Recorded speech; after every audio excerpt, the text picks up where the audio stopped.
I'm 29 years old now, and in 3 to 4 months, I will turn 30.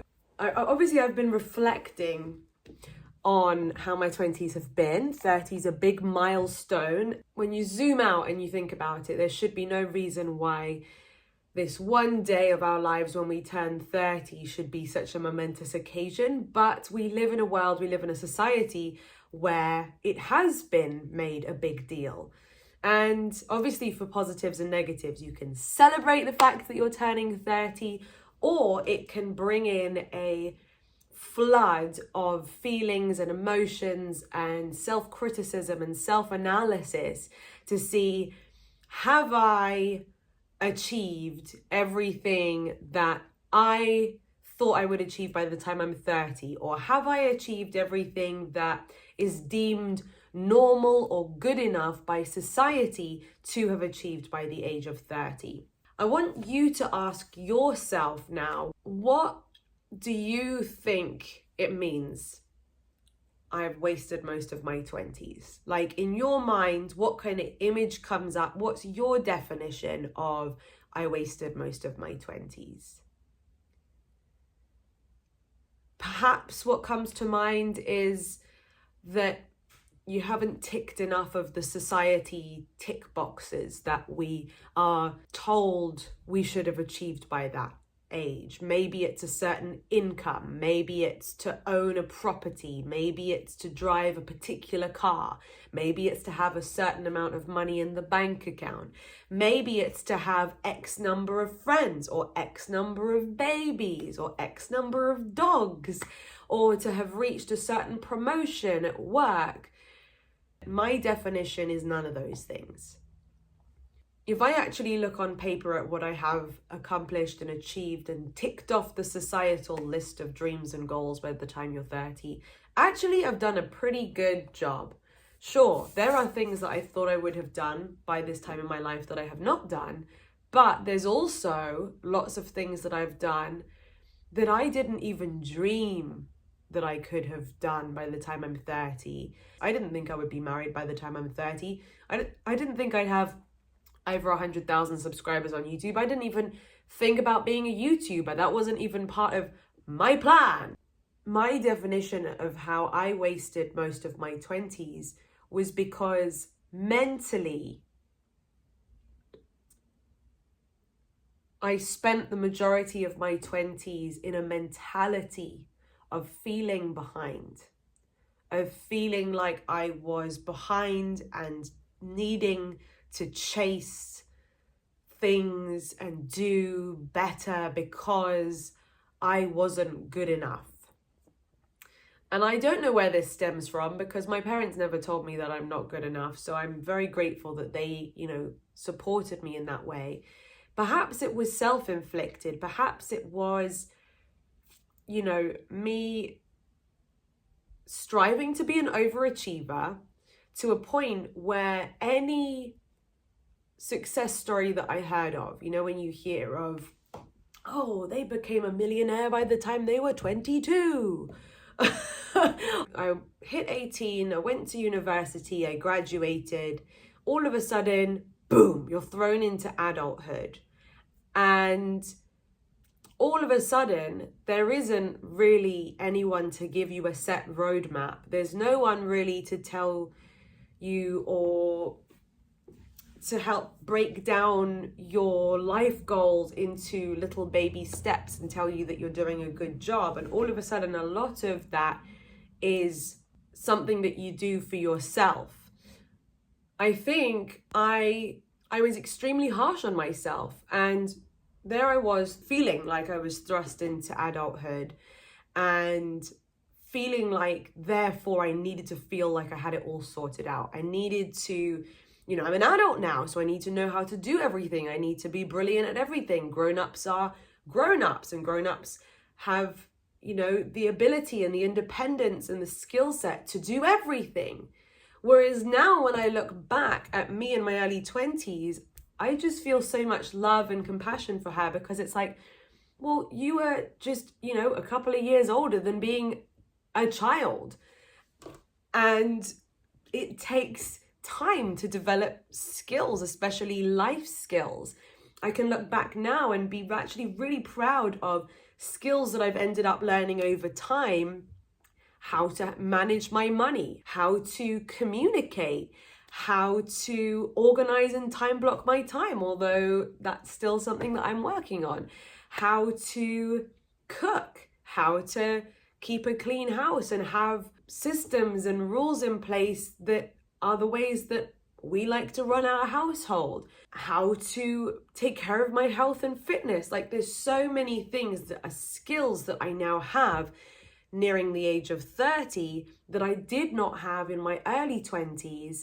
And obviously to me now, I can see that I wasn't supposed to have it all figured out as soon as I became an adult. The whole point of life and adulthood, and particularly that 20 to 30s decade, is about figuring so much of it out, trying stuff out, failing, making mistakes, not feeling like a full-on adult yet, not having everything in your life sorted out yet, not even knowing maybe what you want to do with your life yet. I want to really normalize all of those feelings in your 20s and let you know that it's okay to feel that way. It's normal to feel that way. And it's necessary to feel that way in order for you to learn and grow and develop these skills that you want to develop. So here I am as an almost 30-year-old, and there's probably some people in their 30s or 40s or 50s or 60s or 70s or 80s or 90s or 100s watching this video who maybe are gonna be telling me, you know what, like, it's the same, it keeps going. And so, okay, so you hit 30, here I am again, putting another pressure point on myself like I did when I graduated, thinking, I'm 30 now, I've got to have it all figured out. 30 means you're a real grown-up, Lucy. Whereas actually it doesn't. Once again, I enter a new cluster of years of my life where there's things that I've got figured out, and there's going to be a ton of new experiences that I feel an absolute beginner at. Like motherhood, for example. Oh my gosh, that's going to be a whole chapter of having no idea what on earth I'm doing. And I'm starting to realize that that's absolutely okay. Clearly, life is about growth. However, how we look at how we're doing in life affects how we feel about life and where we're at.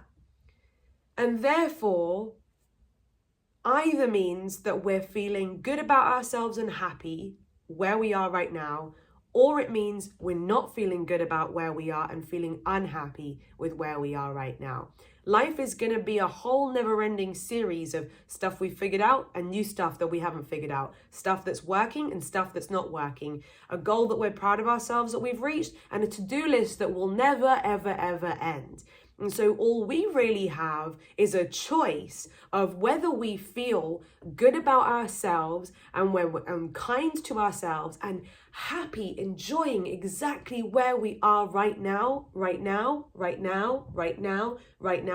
or we can feel crappy about where we are right now. We can feel like we're not good enough. We could constantly be looking at where we haven't reached yet, what we are not good enough at yet, what we haven't achieved compared to them. The grass is always greener on the other side. And what is it, the expression? Comparison is the thief of joy. So reflecting on my 20s and going back to the title where I said I wasted most of my 20s, what my message actually is not that I wasted it like I didn't achieve enough. I wasted a lot of it by not feeling good enough and happy where I am at 23, at 24, at 25, because during a lot of those years, amazing things happened, like travel or relationship or just the mundane everyday living, going around and seeing my parents on a Sunday, having a giggle with some friends, going for a walk in the park, discovering a new country. all of those experiences, big or small, are what life is made up of. And I spent too much of my 20s not being fully present and appreciating those moments, big and small, because I was so concerned about how I'm not there yet.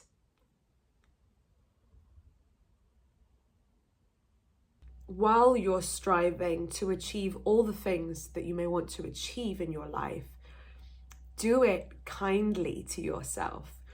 Do it while giving yourself the time to get there, being gentle with yourself, being patient with yourself.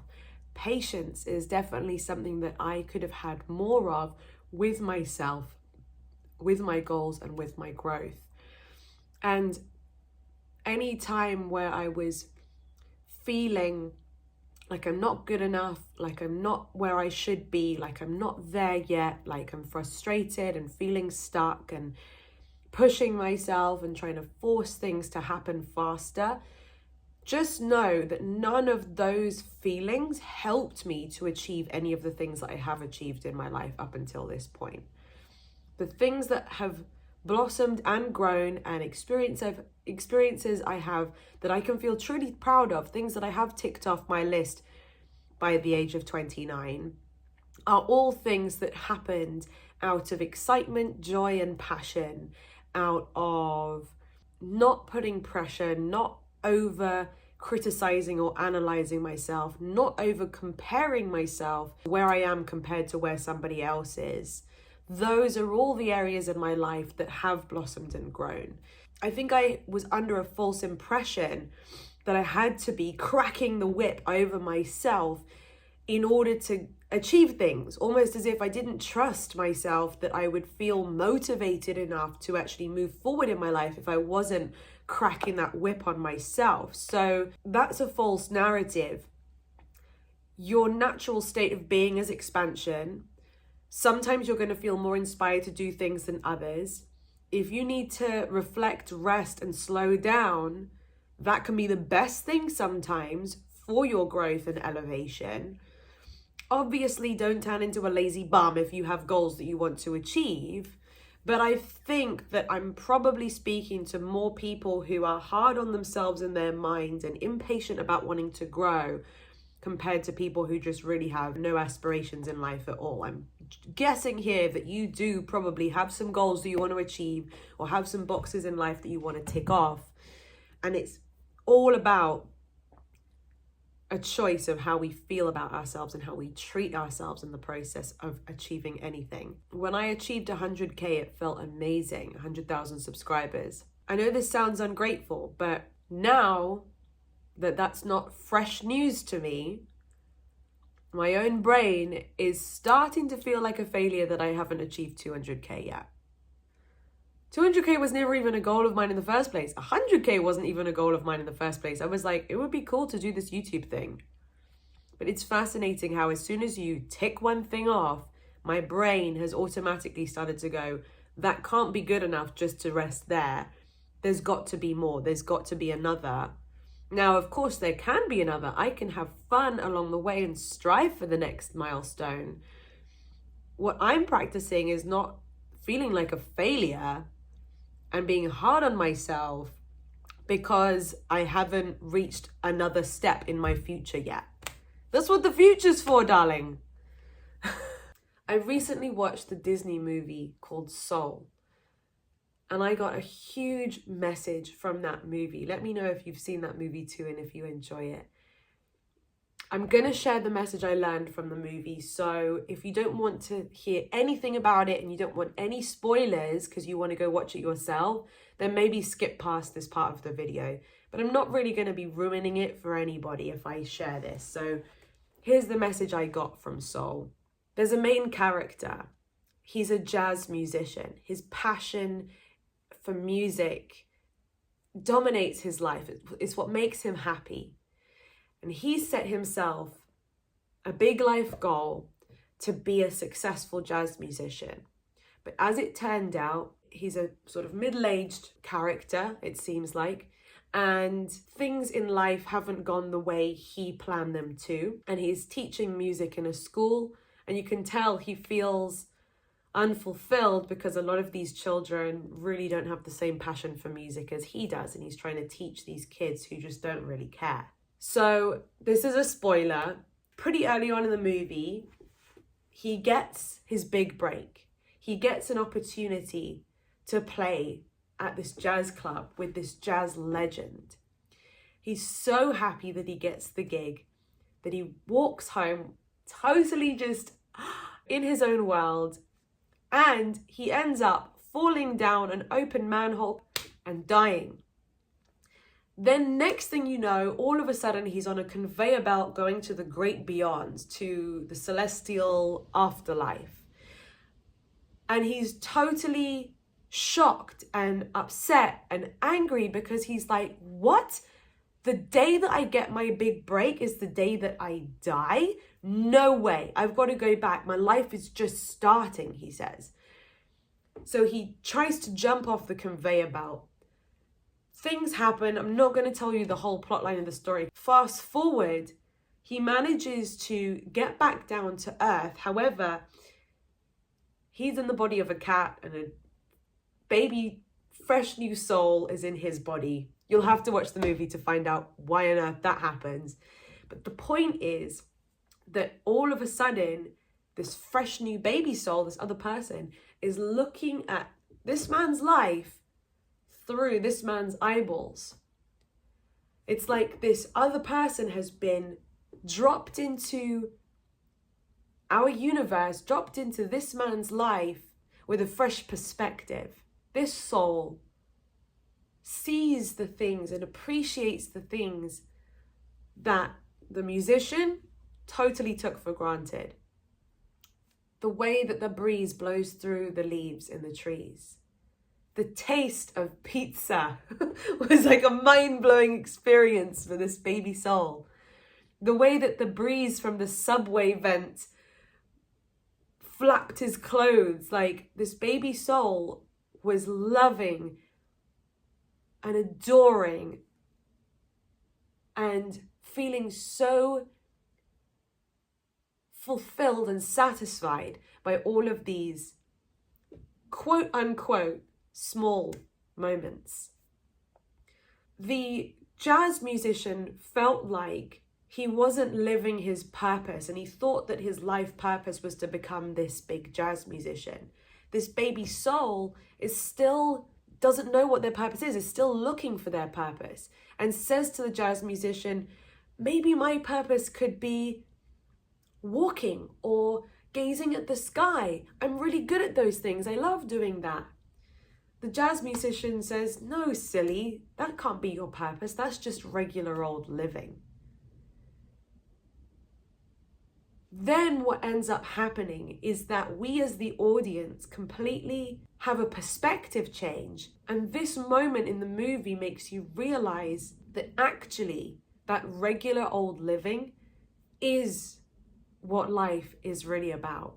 This new baby soul was getting so much more joy and satisfaction and fulfillment from life than the jazz musician, who hadn't appreciated all of those tiny moments in his life, who hadn't appreciated sitting at the piano with his dad, or spending time with his mum, or having a great time with his friends, because he was so busy being consumed by this goal that he still hadn't achieved, leaving him feeling dissatisfied and unfulfilled.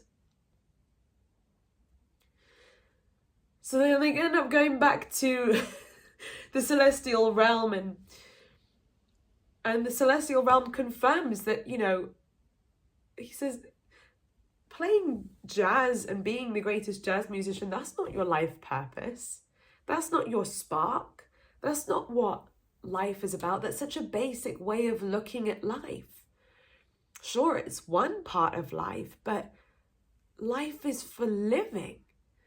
The moral of the story is that regular old living, that precious moment that you'll never get back with your loved ones, If today happens to be a sunny day, guess what? This day is never going to come back again. If today is bucketing down with rain, wow. Today will never happen again, and the rain that falls today will never fall again. You'll never wake up today again. So appreciate every moment. Appreciate every moment of your 20s, of your 30s, of your 50s, of your 70s, of your 100s. That's my only reflection upon how I wasted my 20s. And do I regret it? No, because once again, I've learned another lesson, just like I will continue to learn throughout my life. The whole point of us being souls here on earth, living a temporary experience, is to gain skills, learn lessons, and learn from our experiences. So I feel like the decade of my 20s, and now me reflecting on it, me being able to look back with deep compassion for who I was and all the things I didn't have figured out at that point, which is fine. Me being able to look back with deep gratitude for all the amazing experiences that happened, which maybe I didn't appreciate so much in the moment. And me being able to appreciate and never feeling happier about where I am right now, because I've found a new way to look at life and a new way of experiencing and appreciating every tiny moment that exists right now, and right now. So I have no regrets, and I'm grateful for the lessons I learned in my 20s. Let me know your experiences down below. Please, I'd love to hear what kind of feelings this brought up for you.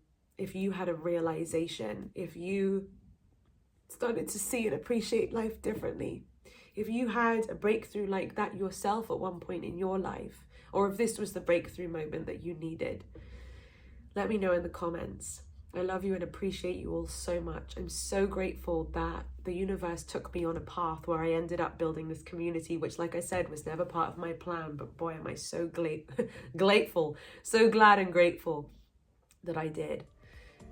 If you're new, subscribe and ring my bell so that you never miss another video. And until next time, love you all.